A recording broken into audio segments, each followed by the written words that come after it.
Muy buenas noches, bienvenidos a Odisea. Y bueno, la última semana del gobierno de Cristina Kirchner, al cabo de 12 años, y se presentan en la política, y muchas veces de manera un poco surrealista, combinaciones extrañas. Y hasta uno podría decir, si le quita algunos matices policiales, hasta risueñas. Por ejemplo, el kirchnerismo, si uno revisa su foja de servicios, ha tenido siempre un problema extraño con la aviación, con los aviones. Así de surrealista. Empezó un primer escándalo con el caso Soderwinds. No sé si usted recuerda. Ricardo Jaime estaba involucrado, aviones que venían desde Perú hacia España con cargas de drogas, autorizados por la Secretaría de Transportes. Antonini Wilson fue descubierto bajando de un avión en un aeropuerto, en el Aeroparque Metropolitano, volviendo de Venezuela con su célebre valija y $800.000 adentro de ella. Los hermanos Juliá, 900 kilos de cocaína, trasladados de una base casi militar hacia Barcelona. La pasión por aerolíneas y el desmanejo de aerolíneas. Y así se van sumando episodios donde plantean los kirchneristas una relación peculiar con los aviones. Timerman y el Alicate, por ir a otro caso. Bueno, apareció el último episodio de esta saga. Cristina Kirchner no le puede entregar la banda y el bastón a Macri porque llega tarde a un vuelo de aerolíneas. Es curioso y va marcando una nueva época. No solamente porque ella tome un avión de línea, sino porque empieza a aparecer, como siempre sucede con los presidentes, la ingratitud del entorno. ¿Dónde está Lázaro Báez? ¿Dónde está Cristóbal López ofreciendo sus aviones, como hubieran hecho hace un par de semanas? ¿Por qué esa mezquindad? ¿Por qué esa ingratitud? Finalmente, y esto no se ha publicado, Macri le ofreció un avión a la presidenta. Le ofreció el Tango 01, ya que tenía problemas para llegar con el avión de línea a la asunción de su cuñada, le ofrece generosamente el avión presidencial para que pueda quedarse en Buenos Aires y cumplir con el ritual de la entrega de los símbolos del poder en la Casa de Gobierno. Pero ella no aceptó. Prefirió hacer la cola y viajar en aerolíneas. Todo este episodio, que es casi risueño, si no fuera por lo patético, en realidad está simbolizando otras cuestiones, posiblemente más profundas. Es decir, debajo de la capa de esta polémica por el ritual, que atrapa, por otra parte, al kirchnerismo y al macrismo, que tiene una continuidad extraordinaria, que es la pasión por lo visual, la pasión por la escenografía, el cuidado obsesivo por la apariencia. Por debajo de esta capa de conflicto aparecen cuestiones que tienen que ver más con la política. La primera es la resistencia, que se manifiesta todos los días con distintas anécdotas, se escuda detrás de argumentos legales, protocolares, reglamentarios, la resistencia de Cristina a ponerle la banda y el bastón presidencial a su sucesor. Yo debo decir que el 25 de octubre, un sindicalista, Ricardo Sirieli, me dijo, y se lo dijo a otras personas, Cristina Kirchner no va a querer ponerle la banda y el bastón a un nuevo presidente, sobre todo si ese nuevo presidente es Macri. Sirieli trabaja, es el secretario general del Sindicato de Técnicos de Aviación. Está en contacto permanente con la Cámpora por su trabajo. Posiblemente haya intuido algo que pasaba en la Cámpora o haya escuchado algo que finalmente se cumplió. Cristina tiene enormes dificultades para entregar el poder. Esa frase, la ceremonia es la ceremonia de entrega del poder. Entregar el poder debe ser extraordinariamente traumático para alguien que soñó con el vamos por todo. Vamos por todo significa que el otro no tiene derecho a nada, por eso alguien puede soñar con ir por todo. Y si no tiene derecho a nada, quiere decir que estamos ante una forma de interpretación de la política que le niega o le resta legitimidad al adversario, al rival. Bueno, cuando se produce la necesidad de la alternancia, es obvio que esa alternancia, para esa concepción, va a ser traumática. En el fondo lo dijo Máximo Kirchner en diciembre del año pasado, en Argentinos Juniors, cuando dijo, delante de los militantes de la Cámpora, del movimiento Evita, del riñón del kirchnerismo, bueno, finalmente, ¿por qué no la dejan competir a mi mamá? Y si no le ganan a mi mamá, el nuevo presidente, ¿a quién le ganó? Este es el problema que está detrás de lo que parece una polémica un poco disparatada sobre la entrega litúrgica del bastón y la banda. Hay un problema de comprensión del poder. Y ese problema tiene que ver con un conflicto ideológico que ha atravesado a la Argentina durante todos estos años. No ha habido solamente una relación entre gobierno y oposición. Ha habido dos visiones de la democracia, de cuál es el sentido de la democracia, si la democracia consiste esencialmente o principalmente en el gobierno de las mayorías o consiste en un sistema cuya esencia está en respetar los derechos de las minorías. Son dos formas de entenderla. Por eso va a ser muy interesante ver cómo se proyecta este conflicto sobre el futuro. Cristina tiene una concepción de la democracia distinta de la de sus rivales. Pero el problema que aparece, y que va a ser muy interesante observar en los próximos meses, seguramente durante todo el año que viene, es que tiene una concepción de la democracia, del poder, del juego republicano, bastante distinta del promedio de la dirigencia peronista, que se ha sometido a la jefatura y al concepto de democracia de esa jefatura como habitualmente hace el peronismo con el líder. Si el líder trae votos, el peronismo está dispuesto a asumir el ropaje que el líder reclama o necesita.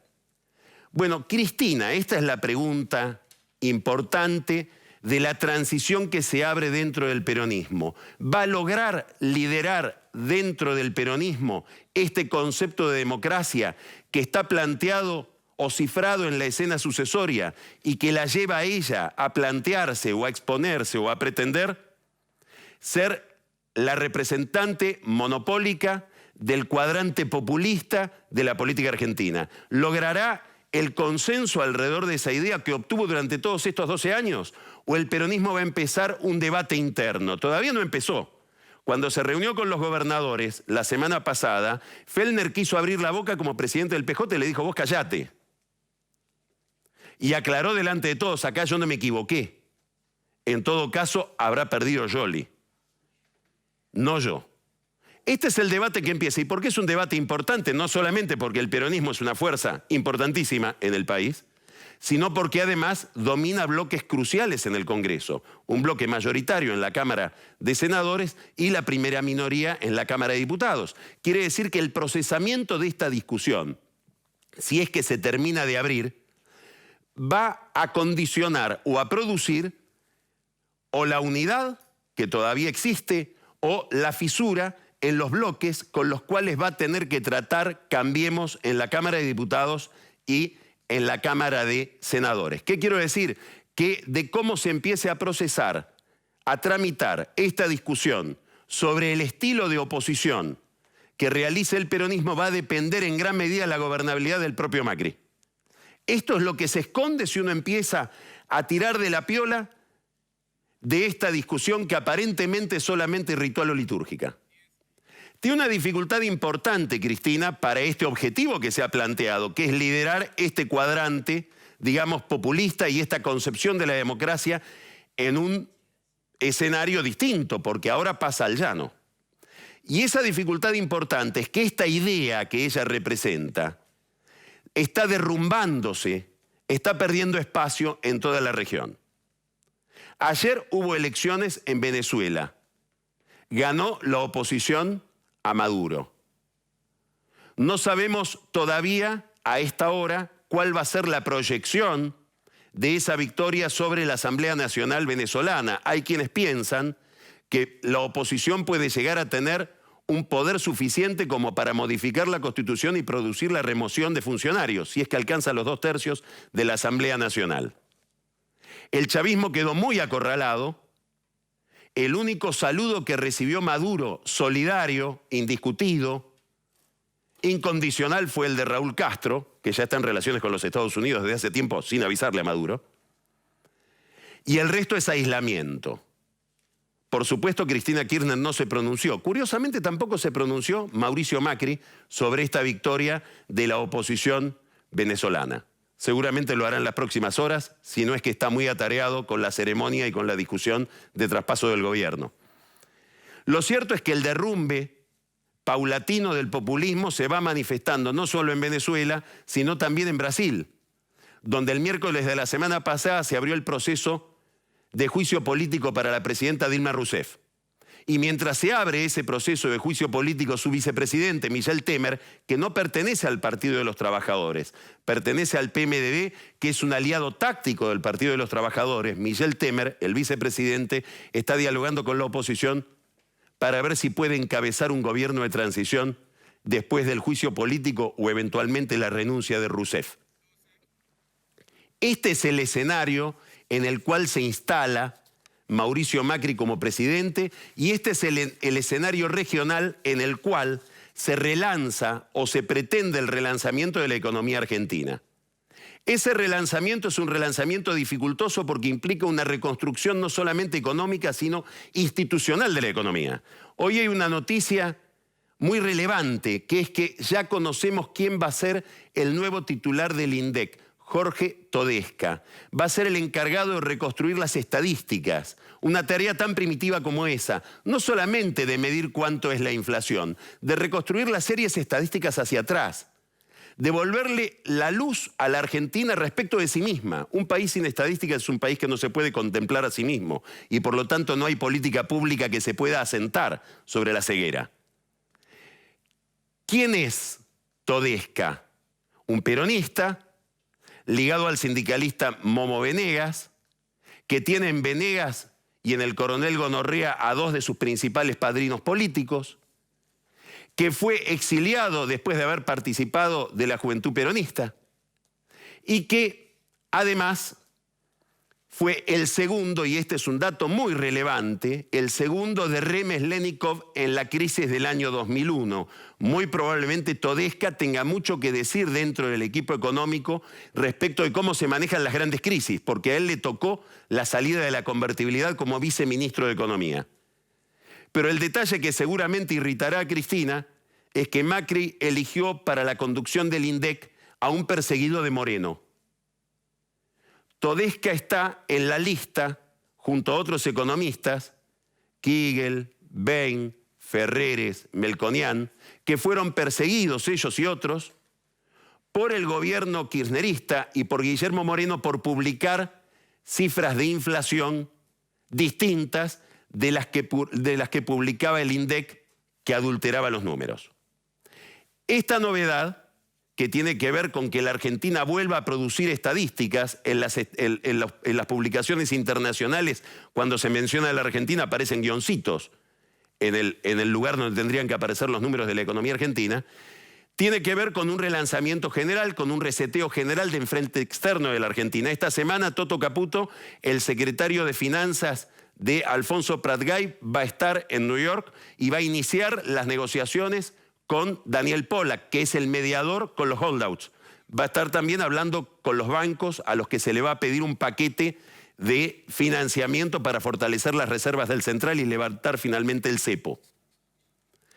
Pratgay habló de que ya entró en conversaciones con Jack Lew, que es el secretario del Tesoro. El Tesoro de los Estados Unidos es crucial en las votaciones del Banco Mundial, del BID, que es donde la Argentina va a empezar a buscar su primer salvataje financiero. El 18 llega a Buenos Aires Luis Alberto Moreno, el presidente del BID. Se van a hablar de estos temas. Estamos ante un reseteo general de la política exterior cuyo eje principal es financiero, por razones obvias. Finalmente, esta tarea, este reseteo, se inscribe en un proceso regional donde aparecen dos preguntas Aparecen en Venezuela, aparecen en Brasil, aparecen en la Argentina, aparecen en Ecuador. ¿Cuál es la calidad de la política? ¿Cómo reconstruir la calidad de la política? ¿Cómo reconstruir el entramado institucional? Primera pregunta. Primer desafío del gobierno Macri. Segundo desafío. ¿Cómo pasar de una economía subsidiada a una economía competitiva? Y lo que eso supone, cómo atraer la inversión, cómo reponer al país en las redes de financiamiento. Estas dos preguntas, la pregunta por la calidad de la política, la pregunta por la reinserción económica del país en la escena regional y mundial, son las dos preguntas con las que se abrió el proceso de colapso del año 2001. Son los dos temas que debía resolver el kirchnerismo. Al cabo de 12 años, esas dos cuestiones siguen abiertas. Ya volvemos.